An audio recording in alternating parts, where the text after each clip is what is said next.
Terrence Gray, born March 26, 1975, would be raised in uptown New Orleans, the 3rd Ward. One of the schools that Terrence would attend would be Our Lady of Grace Catholic School. Terrence would first begin recording his raps in the early 90s. His debut album would be Being Myself, which was released in 1995 on Warlock Records. The album would go on to do fairly well on the local scene. In 97, Juvie would release Soldier Rags under the Cash Money imprint. Soldier Rags would be Juvenile's debut album with Cash Money Records. Soldier Rags would chart on a Billboard Hot R&B hip-hop song list. The Soldier Rags album would be Juvie's first time working with Mannie Fresh. In 1997, Juvenile would join the Hot Boys with fellow Cash Money rappers BG, Turk, and Lil Wayne. The Hot Boys would release their debut album titled Get It How You Live under the Cash Money imprint. The rest will be history. This is the story of Tnut, aka Juvenile.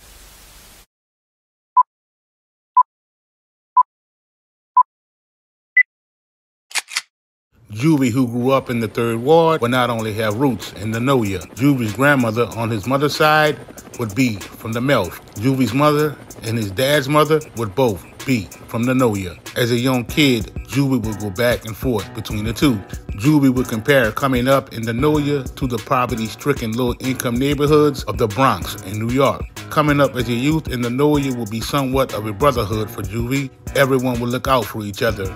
Being raised in the Noya was rough. Juvie's lowest point, being raised in the Noya, would be coming home from school to find that they had been evicted. All of their furniture would be sitting on the sidewalk. Seeing people being crushed would be the worst thing that Juvie would experience as a kid. Juvie would be 9 years old when he would witness his first crushing. It would take place in the Melf.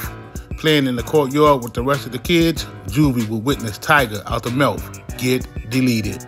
Juvie's grandmother lived in the worst part of the Melf. The crushing of Tiger would take place in front of her door. Being raised on the old side of the Noya, Juvie would actually experience more violence in the Melf. Crushings would be traumatizing at first to the young Juvie, but they would soon become normalized in his mind. By the age of 11, Juvie would be toting a knife. By the age of 14, he would be packing 2 blicks. When the epidemic would hit in the 80s, Juvie would try his hand at hustling. Not willing to risk his life for the streets, Juvie would scale back and slang puffies, all while being one of the neighborhood barbers. This would turn out to be lucrative for Juvie, as he was bringing in pretty much the same bread as his homies that were slinging that hard. Bounce music would explode in the 90s. East Coast rappers would inspire Juvie to start rapping. Not being athletic, rap would be Juvie's thing. He would enter talent shows and gong shows throughout the city.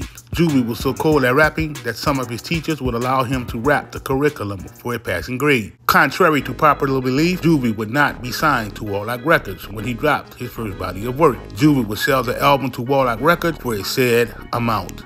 The relationship with Warlock would happen after Juvie had already written the DJ Jimmy album, which would feature the single Bounce for the Juvenile. It wouldn't be long before Juvie would sign with Cash Money. The day that Juvie would walk through the doors of Cash Money, they would release their entire roster, for the exception of BG and Wayne. Juvie, who was working as an environmental specialist at the time, would be approached by Baby and Slim while he was waiting on the bus. Not willing to quit his job, Juvie would pose a proposition to Baby and Slim. That proposition would be $2,000 a week plus a 3-week advance. Baby and Slim would get back to Juvie the next day, agreeing to the deal. Being a big fan of UNLV at the time, Juvie would base his decision on being able to work with Mannie Fresh. In 97, Juvie would drop Soldier Rags under the Cash Money imprint. The Soldier Rag album would chart on Billboard. Not satisfied with just charting, Juvie would go harder on his next project. Lil Wayne, an up-and-coming superstar, would feature on the Soldier Rags album. Juvie would be noted in interviews stating that Wayne was a monster at a young age. At his age, Sita would not allow Wayne to use profanity in his rap, which would speak even more on how talented Wayne was. The same year, the Hot Boys would be formed with BG, Wayne, Juvie, and Turk. BG Derek, aka Bulletproof, would feature on several Cash Money songs before losing his life in 2002. Get It How You Live would be the Hot Boys' debut album.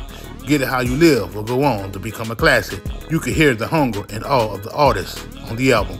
The album will be recorded in only 4 days. The work ethic of Mannie Fresh will be unmatched. He will produce 5 or 6 songs a night in the studio. Cash Money's big break would come in 1998 with the Universal record deal. Unbeknownst to many, CMR had been shopping around the proposals to the majors for nearly a year and a half prior to signing with Universal. In the deal, Cash Money was signed for 3 years. The $30 million distribution deal would entail a $2 million advance each year, a credit for $1.5 million for each of the 6 artists that they would have at the time. After recouping, Universal Records will retain 15% of profits from album sales, while Cash Money will retain 85%, as well as 50% of their publishing royalties and ownership of all master recordings. The deal will be brokered by consultant Wendy Day. At the time of attaining the deal, Slim and Baby were young to the industry, not fully understanding the music business at the time. Many financial mistakes will be made. The Big Timers, How You Love That, which had already dropped independently, will be repackaged and redistributed under Universal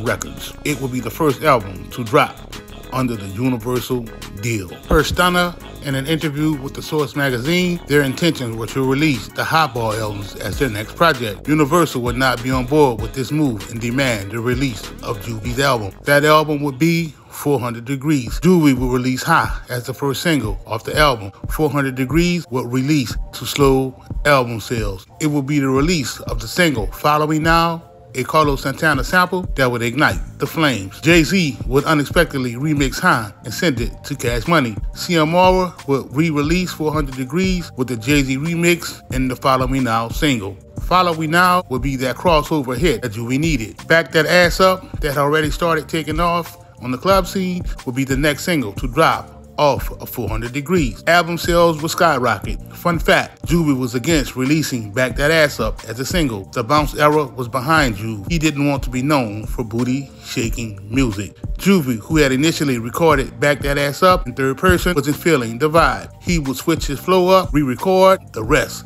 would be history. In the spring of '98, Positive Black Talk Incorporated, which was the company that owned the label that local bounce DJ artist DJ Jubilee was a part of, would release Back That Ass Up. Jubilee wrote the lyrics to his version of Back That Ass Up and would apply for and receive a certificate of registration from the United States Copyright Office for the words of the song. Jubilee would also obtain a certificate of registration for the words and music in the song recording of Back That Ass Up. In November of '98, CMR will release Juvenile's 400 Degree album with the single Back That Ass Up. On February the 15th of 2002, PBT would make an application for supplementary registration with the Copyright Office, alleging that PBT should have been listed as the author and copyright claimant on Jubilee's prior registration of the words Back That Ass Up. That same date, PBT would file an instant suit asserting that it holds the copyright for Jubilee's recording and that Juvenile's Back That Ass Up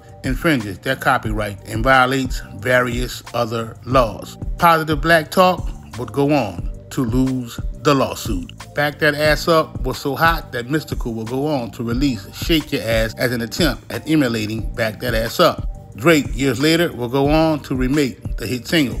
The song will be titled Practice. 400 Degrees will go on to become 4 times platinum. The following year, the Hot Boys Guerrilla Warfare will be released. It will go certified platinum. Juvie, who wasn't on the song I Need a Hot Girl, would like Turk's verse so much that he would drop an entire song titled Project Chick. Knut will go on to drop the G-Code with the hit single You Understand. G-Code will go certified double platinum. Although G-Code would have great success, Puffy would advise Juvie that the 400 Degrees album could have been worked more. There were multiple songs on the album that could have been released as singles. Being uneducated to the mainstream music business at the time, Brian Williams, aka Baby, and Ronald Williams, aka Slim, would not heed Puffy's advice. The Rough Riders Cash Money Tour would launch in 2000. Juvie, who was a student of the game, would recognize DMX as a legend with huge stage presence. Juvie would refuse to perform after X, knowing that his stage presence was nowhere near the caliber of X. It wouldn't be long before CMR would drop Border Block in the movie. Juvie's Project English album would follow in 2001. Project English will go certified platinum. Juvie, who wasn't happy about the bread that he was bringing in, wouldn't be around much for the Project English album. Project English would be a hodgepodge of songs that didn't make previous albums. Juvie the Great will be released in 2003 after the negotiating of better terms between Juvie and CMR. The Magnolia Slim song, Slow Motion, that was basically given to Juvie to garner Slim nationwide attention, will go on to rank #1 on the hip-hop charts. Slim would unfortunately lose his life before being able to enjoy the success of the single. Amidst financial turmoil with CMR, Juvenile would branch out in 2001 to to establish his own record label with his brother Corey as the CEO. The label would be UTP, Uptown Project Records. The label's albums would be distributed by Orpheus and EMI. The initial roster would be Skip, Young Buck, Wacko, and Juvenile himself. Juvie would later part ways with Buck. Buck will go on to sign with 50 Cent. Most of the majors wanted to rock with Juvie outside of Skip and Wack. Both Skip and Wack were not really rappers. They were street dudes who could spit. Wack would have the streets on fire with the original version of Know Ya Clap. It wouldn't be until 2004, when Houston would host the Super Bowl, that Juvie would run across Jay Prince in the club. Juvie, Skip, and Wack would run their pitch to Jay Prince. They would play their shit for Jay Prince on the tour bus. The music was so fire that Jay Prince would invite them to the compound and offer to put them out on his Rap A Lot imprint. Bubbling from the slow motion single, UTP would release the Know Ya Clap remix on Rap A Lot Records. It wouldn't be long before Atlantic Records would jump on board. Atlantic would put its focus on Juvie. The Know Ya Clap remix would be one of the hottest songs in the country. Atlantic would ignore this and never put out a second UTP single. The city would be ravaged by Katrina shortly thereafter. This would be the start of the demise of UTP. Ultimately, bad paperwork would prevent Wack from getting his royalties for the Know Ya Clap remix. Baby and Slim would backdoor and go with the move on Juvie for the slow motion record. Juvie will be gone for CMR for 6 years. In 2019, Juve and Stunner will release Just Another Gangster. Juvie would always bump into Slim and Baby. If they had an event they wanted Juvie to be a part of, he would be there in good spirit and faith. These interactions would lead to the men sharing more of a collective vision. Baby would be noted stating that they had been talking for years. This time around, they wanted to do things the right way, at the right time, with the right music. In 2023, Juvenile will collaborate with Urban South, a local brewery, to create Juvie Juice. The beverage will be inspired by Juvenile's favorite drink, the Arnold Palmer. It will be the brewery's first time releasing a hard iced tea. Juvie Juice is 5% by volume. It's available in 12-ounce and 19.2-ounce cans. It's available at Urban South Tap Room, restaurant, and grocery stores nationwide. This move would stand to be a lucrative one for Juvie. The global beer market size was estimated at $680.9 billion in 2021 and is expected to reach over $731.6 billion. Juvie would also launch his own furniture line, Made by Juvie. Made by Juvie is a luxury furniture brand specializing in custom lights, tables, chairs, liquor dispensers for your home, office, or studio. In 2000, Juvenile will be arrested for aggravated assault and battery for an incident that took place in his Mandeville home. Shortly after, Juvie will be taken into custody by the NOPD on charges stemming from an alleged routine traffic stop. Officers would recover perp and that salt from the rented vehicle that Juvie was a passenger of. In the summer of 2002, Juvenile will be arrested for assaulting his barber over bootlegging his music. In January of 2003, Juvie would again be arrested, this time on drug charges. In February of 2003, Juvie will be sentenced to 75 hours of community service for a fight that took place outside of Florida nightclub. On January 25th of 2010, Juvenile will be arrested in Arabi, Louisiana. A nosy neighbor will call the police, reporting the smell of that perp. Juvie will be cited on a misdemeanor charge of possession and later be released on bond. Juvie will plead guilty in August of 2010 and receive a suspended 3-month jail sentence and 6 months of probation. Juvie would again be arrested in 2012 for beating the brakes off a dude in Club Live. This was the story of Tanut, aka Juvenile.